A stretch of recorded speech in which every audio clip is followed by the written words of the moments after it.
Imagine that you have an empty garden. There is nothing inside.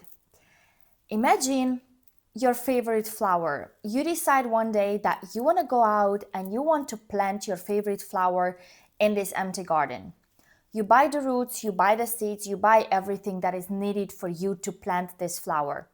You go out in the garden, you put in the seeds, and then you go back to your house and you buy pesticides.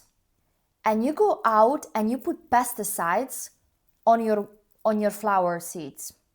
What will happen?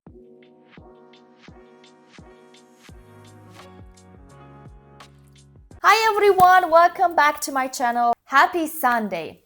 So in this video, I'm going to be talking about why this is so important to talk to yourself. Why this is so important, the way you talk to yourself. So let's go back to the flower example. Okay, what happens if you put pesticides on your flower seeds? They will die. They will not grow. They will have bad things. If you put poison on your flower seeds, they will not grow. They will die. If you put water on your flower seeds, they will flourish. They will grow. They will eventually bloom. Do you understand my example? You are an empty garden. Your body is an empty garden. It has nothing inside it. Okay, it has nothing inside it. You decide that you want to have a good life, because who doesn't, right? Let's be real. Who doesn't want to have a good life? So your body is like your garden. A good life is like a garden with full of your favorite flowers. And your thoughts are the things you use to nourish your garden. You use water, you use the rain, you use like specific expensive things to like spray on the seeds so that your flowers will grow. Why don't you do the same with your thoughts? If you tell yourself, you idiot, why did you this up today? Obviously, you will not flourish. If you tell yourself, oh my gosh, it's okay that you messed up. People make mistakes. It happens to everyone. Tomorrow you're going to do better. You will flourish. So my question is, why cannot you talk to yourself the way you would water your favorite flowers in order to have a good life, in order to have the garden full of flowers? Now, a lot of people, and I used to be the same, a lot of people say that the reason why I don't talk good to myself is because I'm afraid that I will like get too egoistic, or I will seem like an egoistic person, or I will not be motivated enough. So what does it mean? For example, before an exam, I usually told myself, okay, you have to study like crazy, you have to like lock in, you have to do your best, you cannot relax, because the moment you relax, something bad will happen. Instead of saying like, look, you studied enough, done, like you're done for today. There is a difference between still doing your best, but telling yourself you've done your best, you couldn't have done more, and doing like, okay, let's not study because if it's meant to be, it will be, and if it's meant to be, my exam will pass. So if I think about it like this way, there are three different kind of things you can do. The first thing is you put toxic things on your flowers. That's you saying you are a failure, you're not enough, you will never find happiness. Why do you think that you could have passed this exam? The second thing, the middle, is when you do nothing. You just put down the seeds, but you don't take care of them. Is when you say, you know what, if this exam is meant to happen, it will happen even if I don't do anything. If I'm meant to have this job, I don't have to apply for jobs because God will give it to me. And there's a third thing you can do, is that you go out and you water your flowers. You take care of them. You put like the umbrella above them. So if it's really hot, they will not get like dry. If it's really cold, you put like maybe a heater around them. That's when you look at yourself and say, you know what? I've done all I can do. The rest is not up to me. Because if you put an umbrella over your flowers, but the wind is so big that it takes away the umbrella and then your flowers will get too much water, too much rain, and they will die because of the too much water, will you blame yourself? No. Will you blame the weather? Probably, but you can blame the weather as much as you want. It's not going to help. The one thing you can do is look at yourself and say, I've done my best because I've protected my flowers from the rain. I've tried to protect them from the wind. Could I have done more? Yes.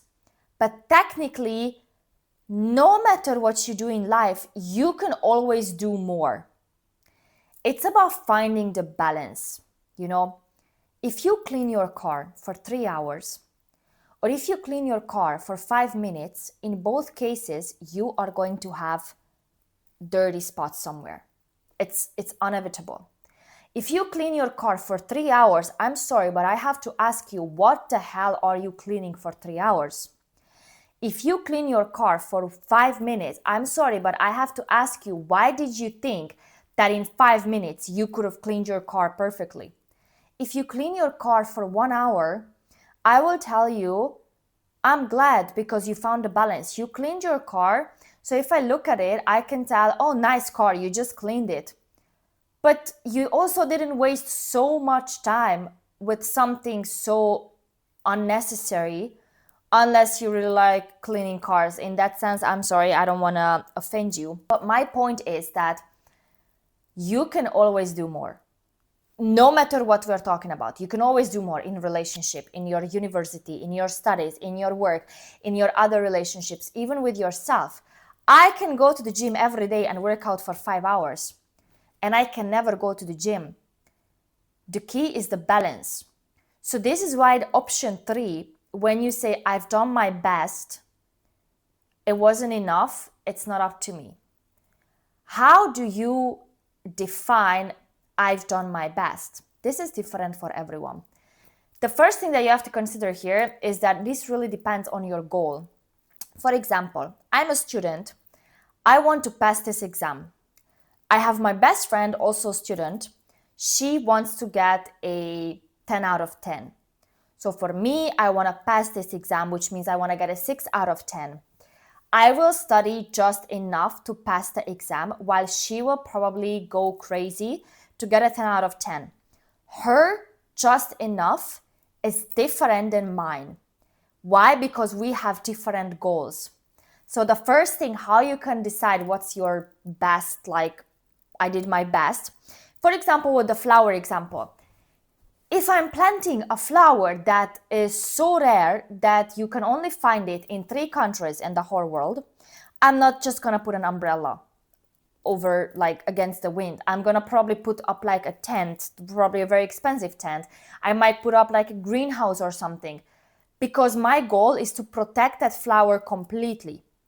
If it's a flower I can buy everywhere and it's cheap and it's not that important to me, I'm only gonna put up an umbrella, and if it saves the flower, great. But if it doesn't, also not a problem. So the first thing you can check your I've done enough is by checking what is my goal.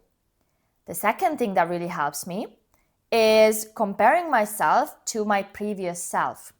So for example, today I put out an umbrella and I tell myself, I hope this will protect my flowers. It didn't. Okay.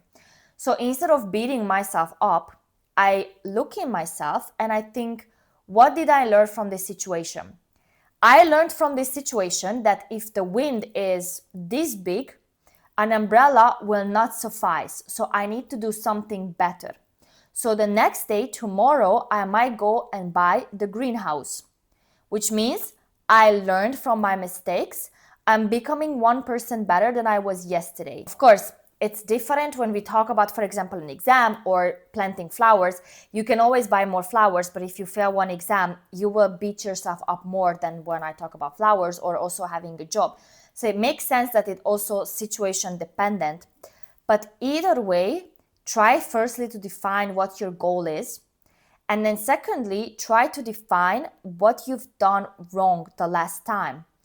Because even if you have an exam tomorrow, you don't have to fail that exam to learn from it. You can think about your past failures for your other exams in other schools, in other subjects, and you can say like, what did I learn from those exams that I can use here? For example, I hope you learned that you have to sleep more.